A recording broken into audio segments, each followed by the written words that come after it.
What's going on, everybody? Welcome back to another episode of the ABJ Podcast. This is episode 106. As my microphone and my camera won't stop moving around on me. Full disclosure, once again, recording in the month of October, stockpiling all these episodes. So everything you're hearing now is a snapshot from the month of October. Things are going on for me. I'm going to be taking some time away after the month of October, but you're going to keep seeing content from now till early into 2024. So hang with me, and we will be back very soon when it comes to maybe a live aspect or a different style of the show altogether. Just out here grinding, trying to get my shit back together and having some fun while I do it. There's going to be some other content you're going to see still popping up and stuff we're doing. I'm very excited for. So you might hear some stuff that happened previously in the past, or you might hear some snapshots of things we're talking about. And you're like, but it doesn't make sense. Just give you the heads up now. Kind of pulling the curtain back a little bit. Everything's fake. It's pro wrestling. But I said the word. But Jorge Guapo is somebody who I've got to know, and I called him George for like 6 months because I was ribbing him. I don't know if he ever caught on to it. We'll find out. But so I met him at the Sanctuary. He is a young talent coming out of there. Right now, that's pretty much all he's working. He has made some appearances, first appearance somewhere else besides here, WXWC4. But it's going to be a name you're going to see a lot. I feel like he has a really strong work ethic, and he's going to be somebody in that group of people that you're going to be seeing snapshots of, or I touch back in every year or every 6 to 8 months just to kind of check in and see what he's doing. We get to call a lot of his matches at the Sanctuary, but very, very upstart, very, very promising. Very excited to see what his future is. But if you want to support myself, links below. Grab some ABJ podcast merch. If you do buy anything or support in any way, take a screenshot of it and tell me you bought a shirt, or when it comes in, take a picture of it. All that stuff super dope, and it helps take the name out there, and you help put the name out there for the podcast, as well as follow me on all social media, as well as my guest. Support them in all their social medias.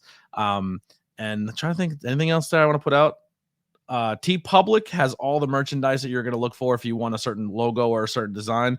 All the other ones kind of just have a base idea. Like Teespring has just like 1 or 2 different logos, but has more variety of different clothing options, where TeePublic is just going to mostly be t-shirts and stuff like that, but it's going to have all of the logos on. But they always rotate, so keep an eye on the other shirt sites to see what one pop up. Also on Pro Wrestling Tees and Brainbusters tees. And if you listen to this, make sure you hit the like and subscribe, as well as leave a 5-star review if you're listening to the audio on all your favorite podcast or music apps. Take a screenshot of the episode and tell me what you thought of it, and tag me on social media, and I will respond back to you and let you know. Well, first off, thank you for doing that, and we'll have a conversation about what you thought of the episode and maybe future questions you want to hear from Jorge.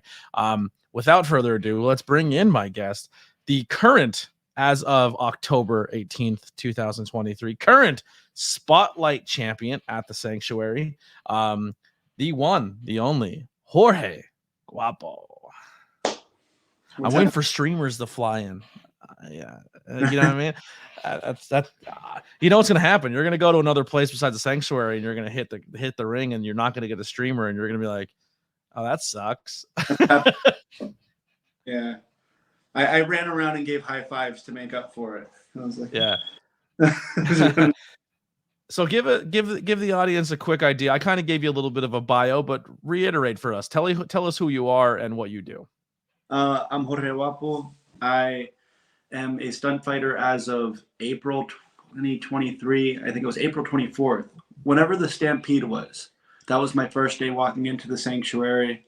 And that was my first day debuting at the Sanctuary. I wrestled for a long time before that, amateurly. I wrestled since I was 10 years old. I used to wrestle at Full Tilt, was the first place I wrestled. And that was over on Vine Street. I thought I was going to go into a ring. I was excited. But my brother, he wrestled before me. He told me, no, it's not going to be like that. But I got there, and it wasn't no WWE. But so it was amateur style wrestling. I was excited, though. I liked it. And I had a tough coach, and he wasn't letting anybody quit anyways. So it's not like I had a choice. But ever since then, I loved wrestling. I watched WWE way before that. But aside from that, I am a nurse's assistant, and I'm in school for nursing. And that's what I do on a day-to-day basis. And then when I'm not doing, I'm down in the sanctuary. So how long, when's your earliest memory of watching professional wrestling or becoming a fan of it? I don't know so it was early in the morning. I think it was like a Tuesday, maybe an Act 80 day, or maybe I wasn't even in school yet. I might have been like 4 years old. That might be the time spectrum. I remember it was probably Tuesday. They were rerunning SmackDown, and my mom has it on. I think it was when SmackDown was on the CW, I believe. And it was JBL versus Rey Mysterio. And like it was like a no DQ match. And I remember just Rey being busted open. And for some reason at the end, Bobby Lashley comes out like coming to help Rey. And their feud, I remember just seeing it go on. And I'm pretty sure that was the feud that he ended up retiring JBL. Yeah. I believe. Yeah. And that was my earliest memory of watching wrestling. There you go. Dating yourself a little bit, letting the audience know that you're a young boy. So was it always something that was in your head, like, this is what I want to do, this is something I want to pursue? Because the one thing we bust you about is you are definitely a professional wrestling super fan who is now early in his career, and you can smell it on you. You are the definition of a mark-turned wrestler, but you're earning your stripes because you are super athletic and you are passionate, but you are coming in and learning how to conduct yourself as from a fan to now a talent, which you're doing very well at. And not many people have the support that they have as early on as you in your career. So you're hitting something that a lot of people don't experience right away. Like some people go and do their first 5-6 matches or even their first year and a half. And if they're lucky, they get like a parent or a friend to come support you. But your family and friend group has been there in droves since the beginning, which is very exciting. And walk me through mentally how that motivates you. Is it something that you rise to the occasion for it, or is it something that you're like, I hope I don't go out there and mess up? Like, which one of those people are you? I feel like it's a mixture of both. Of course, like I want them there. I'm somebody who is I don't know a good word for it. I would say maybe a little bit egotistical. I want people to see what I'm doing. I want people to be there. If you're in the business, you need to have an ego. So there's nothing wrong with that. Yeah. See what I'm doing. But I would say it's like you want everybody there until they're there. And then it's like, oh crap, now that everybody is here, I better perform or else maybe they won't come back. So that pressure, and that pressure has been there since amateur. Like if I saw my father come, he didn't come to anybody. If he was coming, I was like, oh boy, I better. I hear him in the crowd screaming, and I'm like, oh, I'm nervous now. Yeah. It's one thing I will give a lot of respect to your fan base and everybody, just because I don't want them to beat me up and love me. The Torres family hates me. Yeah, they say I say bad things about them on commentary. I don't think I'm that terrible. You know what I mean? They definitely don't like me. They are not Team AVJ, but so if I can get the Jorge Guapo support, I'm good. You know what I mean? If streamers come up with commentary, I'll be fine with it. But the one thing I do enjoy about the fans at the Sanctuary for the most part is they stick around. You see a lot of times on wrestling, maybe the young guys coming in and everyone's excited for him to wrestle or perform, stunt fight, whatever the term may be at that point in time. And they wrestle 1 or 2 matches, or the second or third match in, they wrestle and the crowd leaves. And it sucks because then everybody else in the crowd's like, oh, that'd be cool if they supported the entire show. But that's not the case for your family, or even like the Torres family and the people who come to the Sanctuary to support others. They give just as much energy to you as other talent in the ring, and they found their favorites of like a Precious and a Rocket and stuff like that. And that it makes the overall show more fun. Like it's a great environment, and I'm very thankful for them to come in as much as they do and as big of a crowd as they do, and support not just you but the brand itself of Sanctuary. Oh, I mean, I love that they come down, but I think if I wasn't wrestling, we found out about the Sanctuary when I came down. Yeah, I knew about it. We would have been down there watching wrestling because we go to events as often as we can. We got back into it like right after COVID, once they started having people come back. we started watching again. Because I was watching on, I think it was when Disney had rights to WWE during COVID, and I was like watching through one of my friends' accounts, and I was like watching all my old favorite feuds. I would watch. I didn't get to see too much of Eddie and Ray's feud. I'd always see flashbacks of it, so I wanted to go watch that. I started to get into that, and it was a rabbit hole. Now I'm going back to all the feuds that I used to like. Now I'm starting to chime in to like what's going on in WWE today, and I share it with like my friends or my family, and I'm like, yo, look at this. This is crazy. They're like, they're heating back up. Maybe it was just me feeling that way, but I thought, I'm like, oh, look, this is starting to like get cool again. And then my mom, she always loved it. Her father, I don't know if you know who Moose Cholak is, but you know how everybody's grandfather has a story of hanging out with Andre the Giant. Yeah. So he said that he was hanging out with Andre the Giant and whatnot, like when they would be down in Chicago, and he'd always be watching wrestling on Saturdays, and he'd be putting my mother in figure fours and whatnot. So he was like, my mom loved it from there. She passed it on to us. And a lot of the people that I invite, I'm selective with. Like, I know if they sort of like wrestling or they've at least liked it before, I invite them. So I feel like that's why they grasp to the Sanctuary so hard, because it's local. It's a bunch of good people down there. It's not like what you would expect. I don't know what you would think to expect, but it's not what you would expect of, that type of business. But everybody down there is so welcoming, and it's entertaining to be down there. When I got the Stampede, I came and sat with my family, and we were all so invested and excited. And I was more so like, I came right out just to be a fan right after watch the match that I was just in. I was interested. Yeah.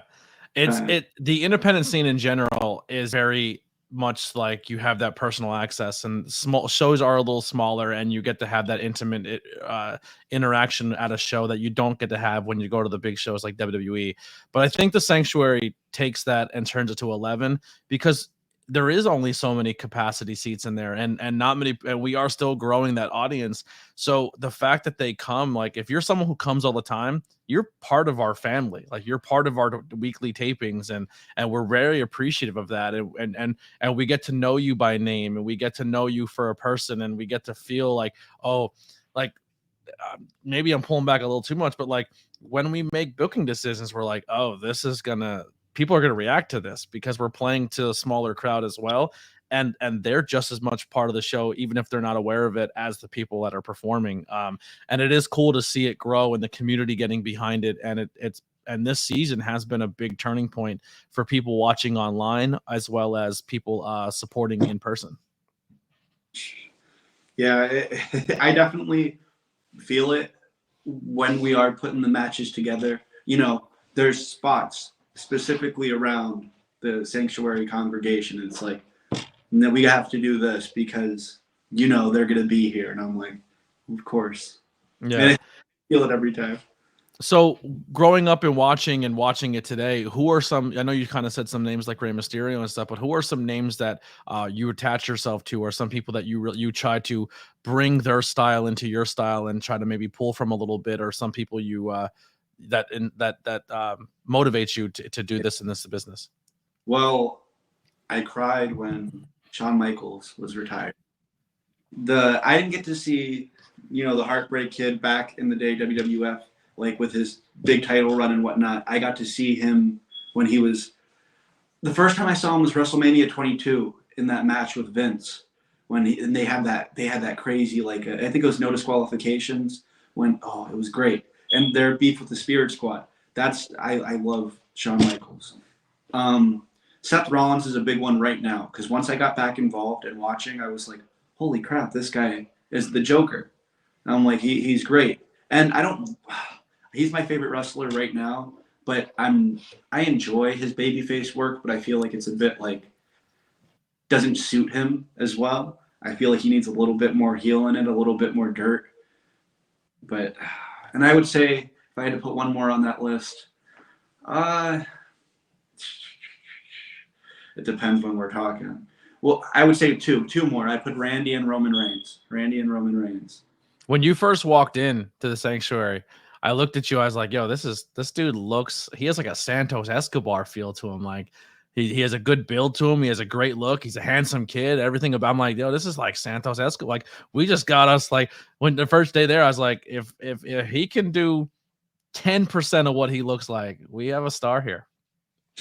Santos, I will say, before I went to the sanctuary, I fell in love with Santos. I was like, holy crap, who the hell is this guy? And now I'm studying him. Like right now is like, I'm waiting for his big push to say like that he's one of my favorites, because it's not like reputable, I would say, for WWE. NXT, he's the GOAT. He's up there. The Fantasma, he's great. His entrance, I would study it right before I did my first entrance. I was studying his entrances. Santos, he's what inspired me and made me think like I could go out and do that stuff too. I kind of look like this guy. Like exactly what you're saying is like was my mentality a little bit to help me go out there and put myself out there. I'm like, nah, these Mexican guys are doing it without a mask. These Mexican guys are doing it, and they can be like villains, but not like Alberto Del Rio. You don't have to be a rich cartel type of character to be a sort of villain. So that's what I wanted to be too. I didn't want to be a babyface. I wanted to be a villain, but yeah. So it is tough to have you compare training because you are so new and you only really have that. The only thing you really know of is the sanctuary. But if someone who's never trained at the sanctuary, never been to the sanctuary, what is training been like and learning under people like Trotsky and Cowboy Billy Walker and J.S. Hawthorne and Andre Polino? What is that group like? What is that environment like from your perspective? So my first day there, Trotsky got into the ring with me and he tells me, he's like, we signed the waiver. But then I get into the ring and he's like, can you do a bump? And I have my poncho on and I'm like, all right, I'm the bump. I didn't know how to do it. He showed me quick. He had Vince show me. He goes, all right, take a bump. And then I take one with the poncho on. I see a little bit like a little head shakes and they're like, okay, maybe, he'll be able to be within the ring today. And I think like I made 30 that night. Like we didn't have an extra person to come in. I'm pretty sure I that stampede. But that was my first experience, and that was they took care of me. They said, this is exactly what we have to do. We practiced it for like 30 minutes for a 30-second spot. So they took care of me. They made sure that what I needed to do is what I got done. I would say, Trotsky, he's in his stage that he is very verbal with me. He doesn't get too much into the ring with me, but he's very verbal with me. And he spends hours and hours and hours spreading his knowledge that he has so much of on me. And, it's like, I didn't know people like that were within Hazleton. And the fact that he is, I'm taking advantage of that opportunity of someone that I didn't know and such a useful source of information and just everything. Like he has guided me. He's watched all my matches with me after the fact. He's very attentive towards basically everything that I need to know and everything that I could fix. He's always there with me. Training with guys like J.S. Hawthorne and Andre Paulino. I mean, number one, they learn from Walker. I get to learn from Walker as well. And he's hands-on in the ring. And very hands-on. Yeah. And that's exactly the style that like you watch Ahmed and like PJ Savage and guys like that. And it's like that realistic feel that, you feel it. And when you're in there with Walker, you feel it. When you see his facial expressions, you feel it. You feel it all. And that type of like just like aura when he's walking down into the ring, you feel it in the sanctuary. And that's something that is undeniable. And you have to like want to learn from something like that. And I'm lucky enough to learn from somebody like that. And that's like everything about his character, everything about the way he works in the ring and how smooth it is.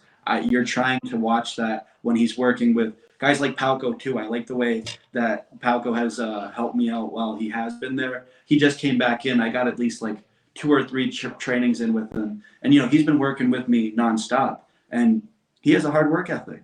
Yeah, he's up there. So like being, and he's not going to bullshit you either. He's very like the face you see on Palco, that's Palco all the time. Like he's just like, hey, do that, don't do that. You know what I mean? Like he's a smart kid. He's very smart. And but at first who it was me and Vince like putting in like these trainings. Like I was getting in to the sanctuary. I was like, hey, do you have a key? Can we get into the sanctuary and train at this and this time? Like it'd be random.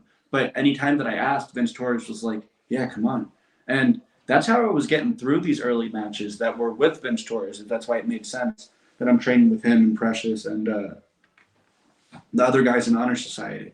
And that's where like I was able to get through my first couple matches, and guys like Andre as well. Especially these last couple of months, Andre has been very helpful with me. Like he's come to my house, watch my matches with me, go to the sanctuary and train with me. And the same thing with like JS Hawthorne. Ever since I've been at the sanctuary, he's been playing back my matches with me, coming into the ring with me, showing me the role, showing me the basics of everything, and sharing stories with me of when he goes, because he's on the rise right now. It's not like he has much time to come over and teach us the things, because he's busy. He has things to do, and he's over there. But when he comes back to the sanctuary, he's giving us all that knowledge. He's telling us the experiences, and he's getting excited within himself, like of how he's doing, because he's doing very well. And I love the whole congregation. I love everybody at the sanctuary, and it's just been a very welcoming experience. I don't know if everybody goes through this their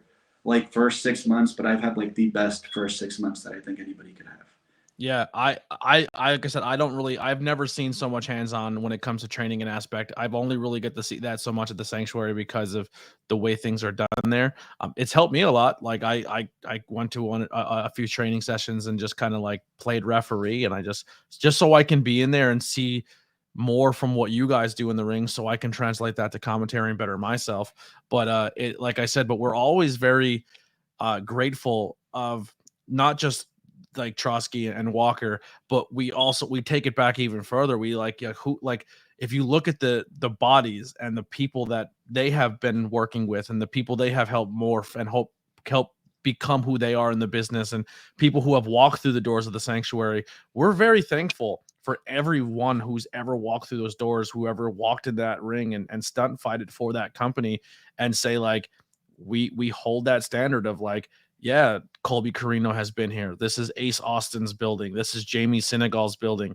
Anthony Bowens has been here for a stint. Like, we don't take that lightly. We say like, these are names who have came in here, left their mark, left a piece of their energy within that wall, and we all channel it. We all look at that like, and it doesn't have to be people who have been on TV, like the Trajans, the Kit Rafts, the, you know what I mean? Like if you've been in that building and you leave a part of yourself there, and other people who've come in and they walk down that ramp, regardless if they've known, if they even know who has been here before us. And we're very boastful. Like we'll say like, yo, you know who've been in here? Like this is exciting for us.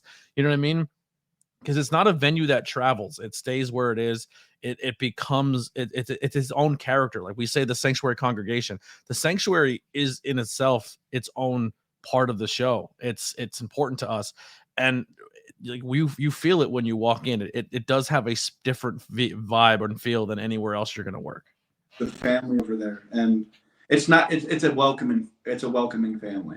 That's what it is. Anybody can join that family, but you feel it when you're in there. There is a certain, I know what you mean. Like there's a certain seriousness about the product. At the same time, we have so much fun while we're there. It's all about having fun, but having fun in an entertaining way, and to be entertaining, to be well thought out. And Trotsky, guys like you, Schultz, and Walker are always behind that. And with those four guys behind the show, you know it's going to be well thought out. Well, listen, I even appreciate that I'm in the mix of all of those people, because I respect and love them very much. I try my best. I tried to bring something. Maybe it's overstepping. I don't know. I'm still kind of navigating it, but I don't want to just be the commentary guy. You know what I mean? Like I want to be a leader of that place. I try to conduct that. Like before every show, the intro music's playing, and I go through the back and I give everyone a dap. Hey, have a good show. Stay safe. Have fun. Love you. Let's have a great time. And I hit up both sides of the locker room. I hit up the production team, and then I go up and I just vibe and I get in my zone, and then it's time. You know what I mean? Like I feel like everyone brings that part to the sanctuary. I think we have a good time, but when the lights go out and the music hits, we're there. We're in the zone, and we get the job done. And whether 16 people watch it, or if 1,000 people watch it, or if one day 1,000,000 people watch it, that doesn't matter. We're there to make art, and it's for us at the end of the day. And if people like it, then awesome. Welcome to our art. Yeah, and I'm telling you, if I would have known about it sooner, I would have been down there because I haven't even went back and watched, but from the stories that people do tell, like at the sanctuary, remember when this happened, and you see their eyes light up, and you see like the way people talk about certain things that happened or certain storylines that could create storylines now, and the way people, the smirks that come up on their faces, and they're like, "This is great," and it's what matters to them. You could tell that it's like, it's not all inside jokes, but when there is inside jokes, it's just, you know, you feel the chemistry within everybody within those type of situations. You're like, oh, everything's easy going. You feel safe there, and that's what it's for, and that's what he's made it for, and that's what it is. Yeah. Now you're still trying to find this yourself, but where does the name Jorge Guapo come from? Where did you pull this from? How did you create this? And what is your goal early on right now in your career to put, like, who is Jorge Guapo as a character, and how much of it is actually you as a person? Jorge Guapo is, I'm trying to find out what it means for stunt fighting, what it means for the sanctuary.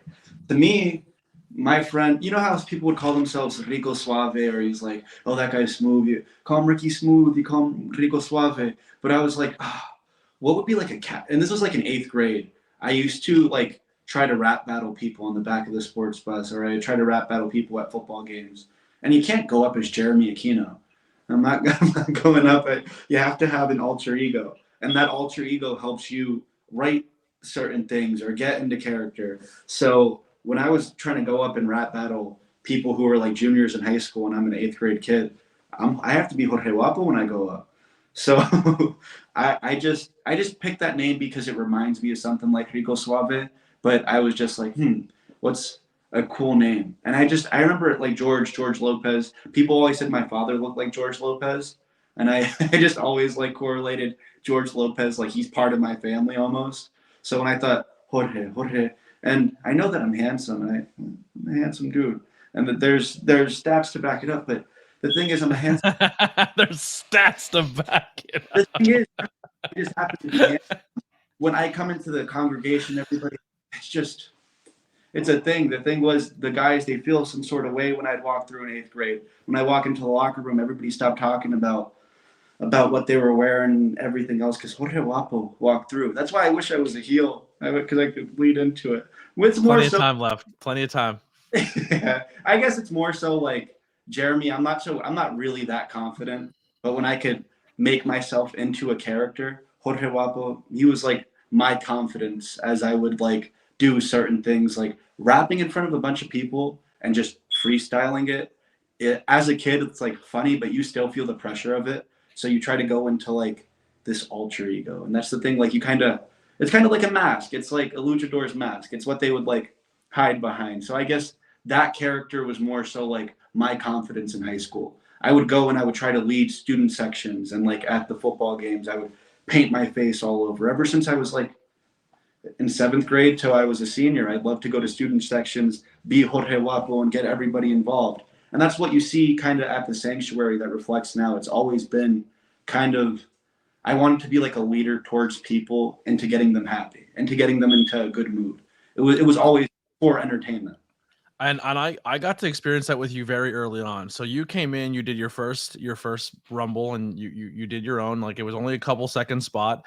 Then you were leading into your next couple show, and around that time, that's when I really latched on myself with that younger crowd at the sanctuary, that you and the Honor Society, because you guys were all hungry, and I was like, all right, listen, like the ball's in your court now. The Andres and the JS Hawthorns, like they did their time. Like they're gonna go on the road. They can't put as much as they wanted to, and they still do. Like I'm not saying they're not there. Like Hawthorne is still there before everybody. Andre's there, and when he can, right after work, like dead tired.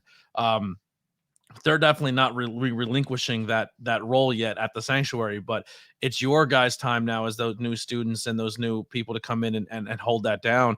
And you have been, like, with the social media and making graphics and putting posters up and flyering the town. And the first thing I kind of really experienced with you guys is we went down for Cinco de Mayo, and we went down to downtown Hazleton. And man, you went down. We all had masks on, and we were all having a good time, and sunglasses, and we were all decked out. And people were like, "Who are these people?" Like we stood out, and Yeah.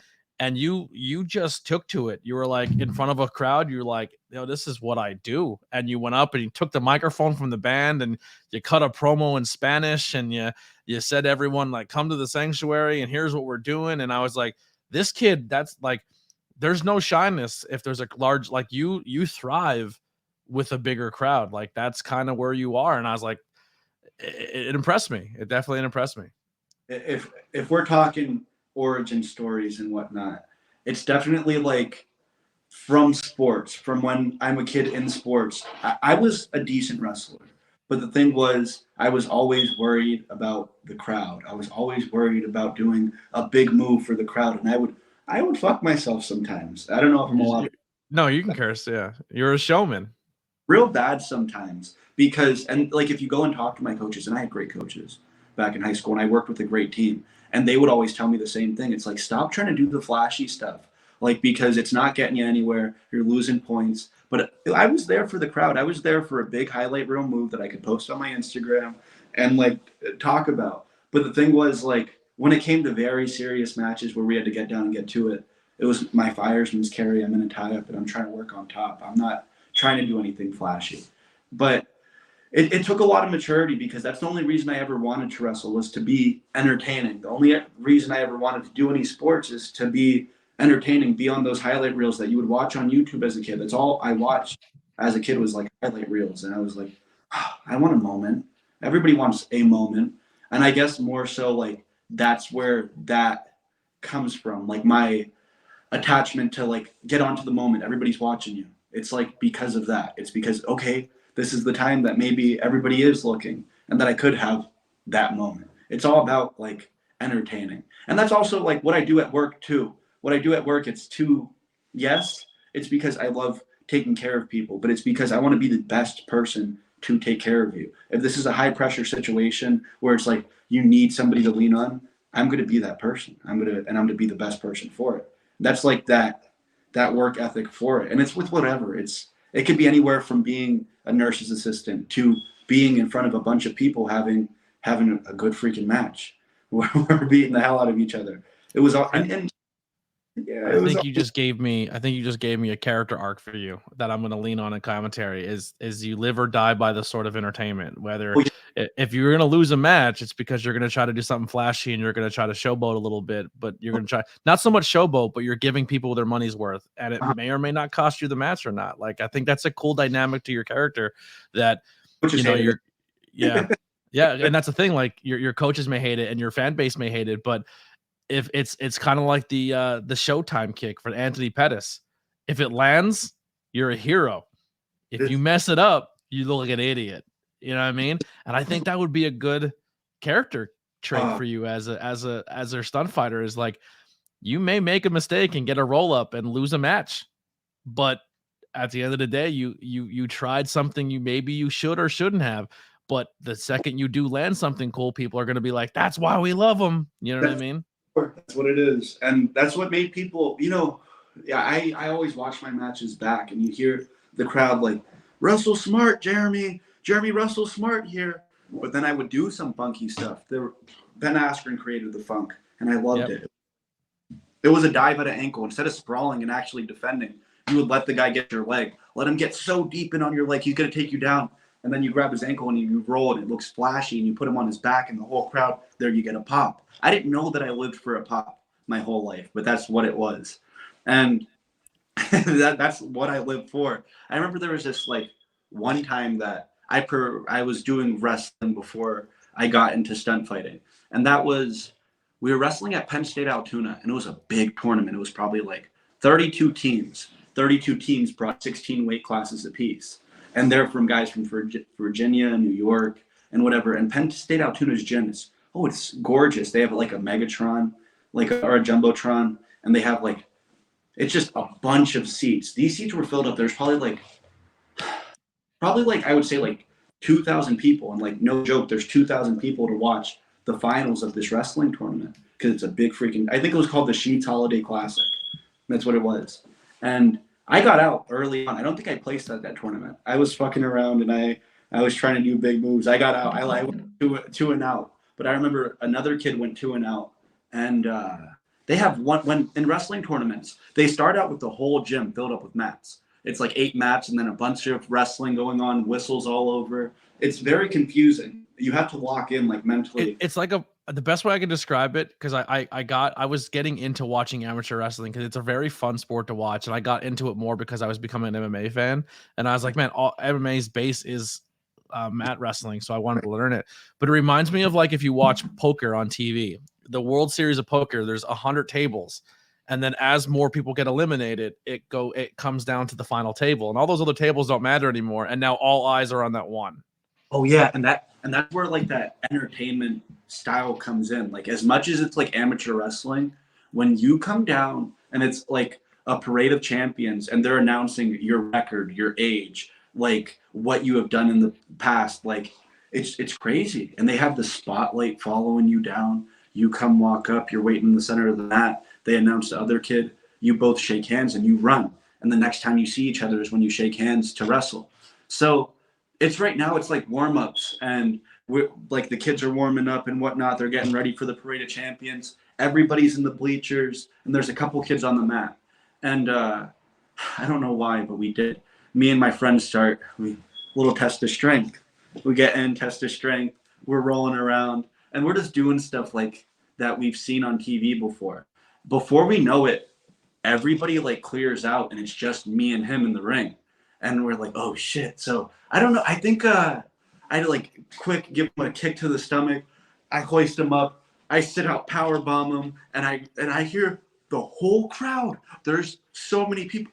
1, 2. I'm looking over. I think my coach is gonna be pissed, and I see him. He's going 1, 2, and I'm like, oh shit. And I'm sitting there. The kid kicks out, and I'm like, oh. I stand up. Some kid comes running all the way down from the bleachers.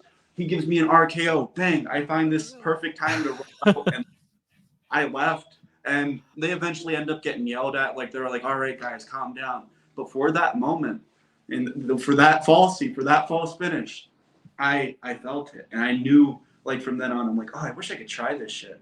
And my coaches always did tell me, if you would practice as much as you would fuck around doing that WWE stuff, you would be half decent. And I was like, whoops.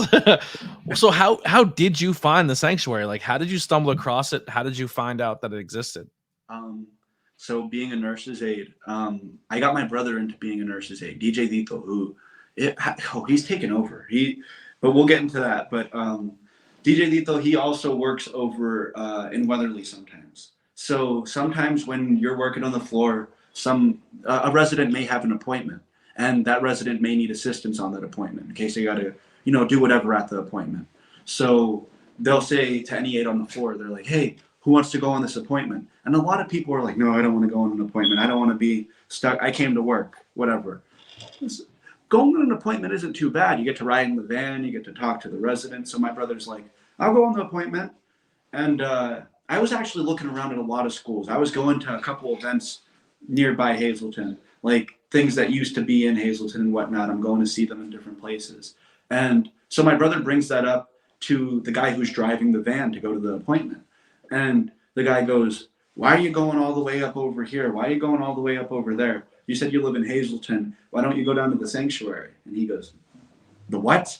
And he's like, I used to wrestle there. I used to be over here and over. I don't remember exactly where he said he used to wrestle before the sanctuary. He goes, but I wrestled at the sanctuary. He goes, take your brother down to that place, see what's going on. He's like, I'm pretty Do you know sure. his name?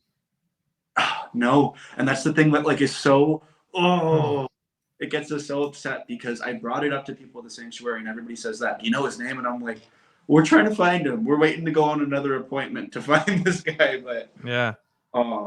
So dude, the word of mouth is so important to everything. If you're an artist or you're making stuff, man, word of mouth is what to get. Like, kind of the pullback. This is recorded in October. I just had the coolest word of mouth experience the other day. Like, Brian Cage of AEW seen one of my podcast clips, video recorded it on his phone and put it on his Twitter. And it has 41,000 views. And Sean Ross Sapp, who's like the Dirt Sheet King, retweeted it. Like, just word of mouth. It can change someone's life. Like, on social media, showing up to an event, just saying someone like, yo, I went there the other day, it was cool. you can change the dynamic of a building. And I mean, that guy telling you about it and then you showing up and then bringing your family has changed the sanctuary this season. Like one word of mouth spun. one Yeah, it's crazy. one appointment. Somebody who needed to go on an appointment is the Yeah. reason that I ended. And it's crazy. It was perfect timing. I came like it was literally 3 days before the Stampede that I heard about it. And then I texted and I kept blowing them up and I kept getting the automated responses from the sanctuary's like Facebook page. And I'm like, come on, dude. I want to get down there. Finally, Trotsky got back to me. He was like, I was like writing paragraphs. I'm telling him, I used to be an amateur wrestler. I'm getting back into it through COVID. I was marking it up. I was like, please let me come wrestle. Because everybody else was, I don't know, they were too far, or there was a lot of people I texted beforehand and they told me like, find a school and then come talk to us. Because I was texting promotions and people that I saw like were putting on shows, and nobody wanted to find me a trainer or help me even find a trainer. And the sanctuary took me in with open arms, and that's why like a big reason that I'm loyal to the sanctuary. And before I do go anywhere else, it's always like an okay from what's going on at home, because that's home base, and that's where I feel comfortable right now.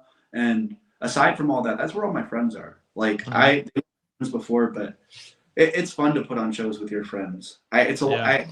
It's pressure, but it's a good time. It's fun. Yeah, listen, man. I think you have a super bright future, and I think you're insanely talented.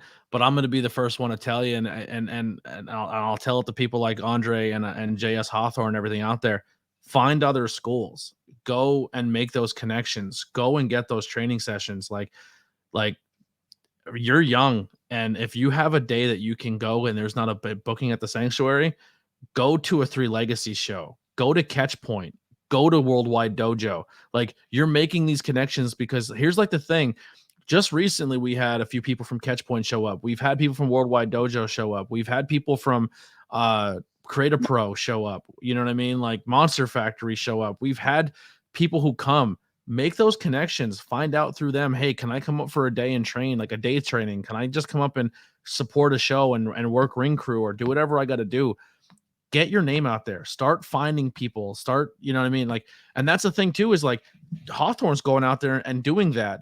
But then people are like, yo, where did you get so goddamn good? And like, where did you train? And he goes, sanctuary.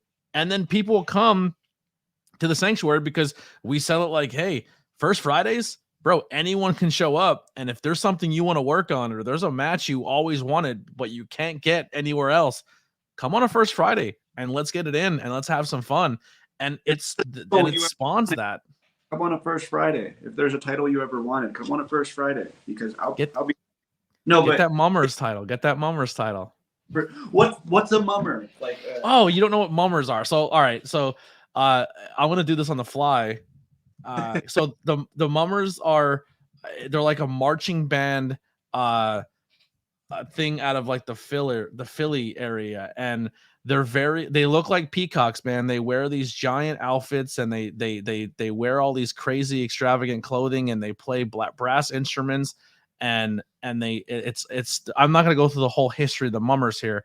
Everyone, you got to go do your own research, but it's kind of a mix between like, it looks like Mexican culture meets Mardi Gras meets like all of this, but it's like their downtown. They used to do it locally here, but they're just like these really, really flashy performers who go out and like dance at parades and everything like that. I'll pull it up now, but they're very known and famous for during the Super Bowl, Jason Kelsey won when they won the Super Bowl. He wore a mummer's outfit when he did his Super Bowl speech. So like, this is what he wore. Oh, I see. Yeah. And then this is also like another mummers thing, but like they look like Aztecs. You know what I mean? Like, it's a cool little history to learn about, but it's a thing that they do in Philly all the time. But that's what you're assuming. In fact, me and Trotsky Trotsky and Vince, we went up to a little the Mexican event over the Mexican Independence Day event over at Community Park in Hazleton. And they had, if those are mummers, then they had mummers over there. And Trotsky was like, you need to get that like as gear. Like, you need that as gear to come out. So that was basically like my first like incorporation of that kind of gear. It was like the feathers. That was Yeah. the base idea for the title.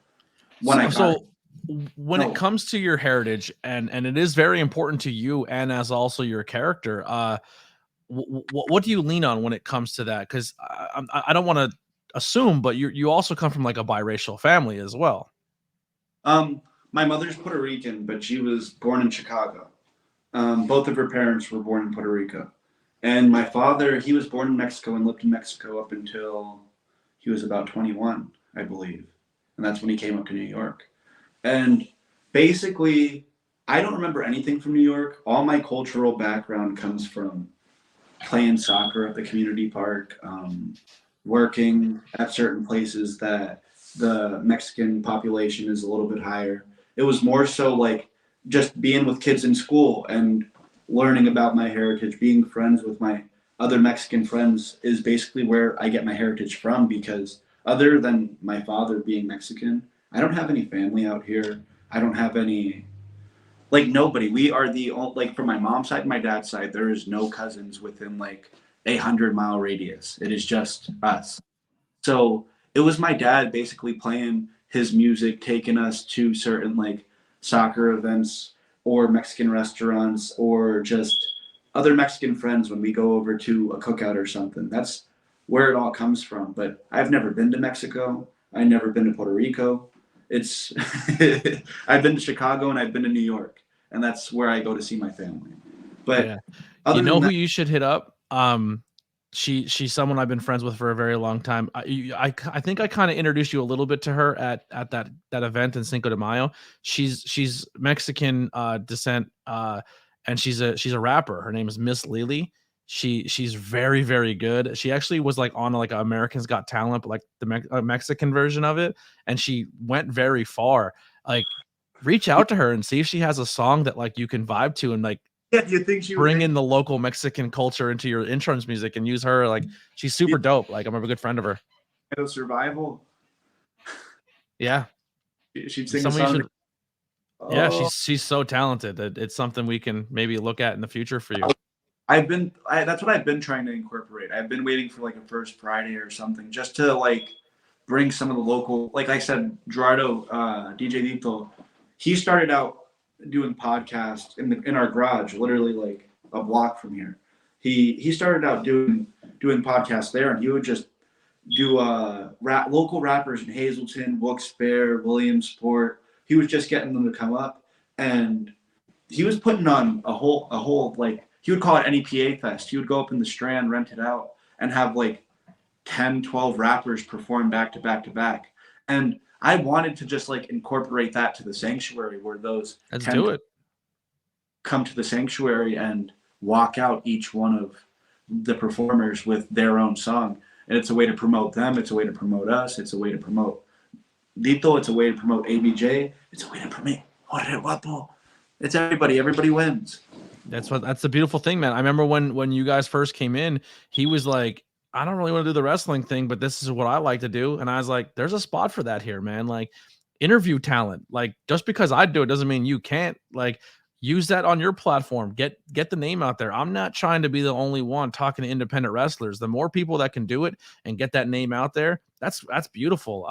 I can't wait to have him on this podcast soon. I'm gonna have him on, and and if that opens up the door for me to interview more rappers in the Northeast scene and more musicians, I'm down for that. You know what I mean? Like, I lean on the wrestling side of things, but I'm open for anybody. This is not a closed set. This is not closed for just independent wrestling. Like, I want to experience everybody, you know? Have you seen his little interviews that he does outside of local bars and whatnot? Yeah. So he wants to do those like post-match interview, like right outside the sanctuary.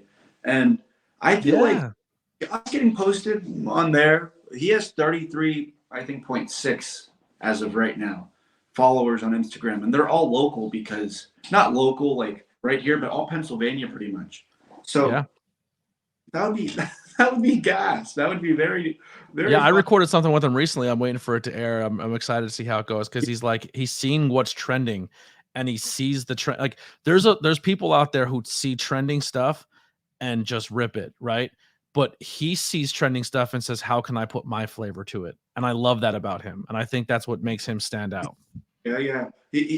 I promise you, every single day. That's the thing about DJ Dito. And if he does get involved in wrestling, it means a lot for my character because he has a new idea how to get traction to his social media every single day. He has a new idea every single day. And whether it's recycling an old idea and putting his own little spin on it. And he calls me about these things. I have like 30-minute calls with him almost every single day about a new idea that, he just has to get off his chest. He has to get off his mind because he's flowing with ideas all the time. And this has been for almost 3 years straight that he has a new idea every day. Yeah. And that's why he's getting so much traction. And that's something that all pro wrestlers could take from. It's like social media is a huge part of everything right now. And being big on social media it could mean bookings nonstop. If somebody sees the following that you have, they want to be posted on it. Dude, one of the things that I might not get the credit for it, and you know what I mean, but it's one of the things I started bringing to the table when I first got into the wrestling scene. I was like, when I first got into like content and what I wanted to do when I started doing this, I essentially just said like, here's the 5 or 6 things I'm into, and I'm going to lean into them, and I'm going to try to get into those scenes and learn about the scenes and learn from the independent up. And I started with the music scene. I can't play instruments. I can't sing. I can't rap. I can't dance, but I love music. So I started the independent music scene and I started interviewing bands. I like beer, and then the craft beer scene, which is like independent beer. I started interviewing beer people. And the more I started diving into these different cultures and different scenes and different ways of doing things, and then the wrestling thing started popping off. Yeah. I was taking what I was learning of how bands get booked and how they raise their stock and how to grow and how to get big on social media. And then I started looking how the craft beer scene did things. And then I was like, then I got into wrestling and then I started learning that aspect, and I started molding everything together and like, how can I stand out and be me, and then take everything I learned from these different venues and avenues and put them together, but also be like, why couldn't there be wrestling at a brewery? Why can't a live band play before a show or after a show? And then the band brings in their people. They all love wrestling. Like every time you put beer and wrestling together and you have people who are not wrestling fans, but they go there to enjoy beer and then they see pro wrestling, they mark out. They love it. They're like, yeah. The inhibitions are lower. They want to engage more. And it's just like, I've always been putting it out there since I started. Like, there shouldn't be a reason why when you go to a beer fest, there can't be wrestling there. There's not a reason why when you go see wrestling, a band can't be playing right between if the 30 minutes that you're waiting while the crowd's coming in, be like, hey, the show starts at 7, but at 6 o'clock, we're going to have a band do 2 or 3 songs, like a set or 2, and bring people, and then you have that band bringing their audience, and then like it intermingles everybody, and then you're bringing in more local art and local talent and local people to one venue, and everyone reaps the benefits of it. But we need to as a community throw something in Hazleton, I say 2024, that has music, that has beer, that has wrestling, that has stunt fighting. Yeah. Anything a lot, like I feel like all those people, it is the same thing. It's just doing something on your free time for entertainment, and it's sharing your art, and that could even be your art could be your personality and how you express yourself on your free time. That also is art. Just having a personality and being able to conduct the vibe in a certain room is art. Like, and that's the same thing with music. That's the same thing with, I feel, just being a person and being, it's being a character, but everybody is their own character. Everybody is their own little, and whether you like to admit it or not, you're playing a character, because if everybody did and said what they felt, it wouldn't be a pretty world. But I get in trouble sometimes. I'm not one to bite my tongue. You've learned. Yeah, I know, but the thing is, someone's disrespected my family. Yo, let's go to war. Like that, my Italian Irish kicks in real quick.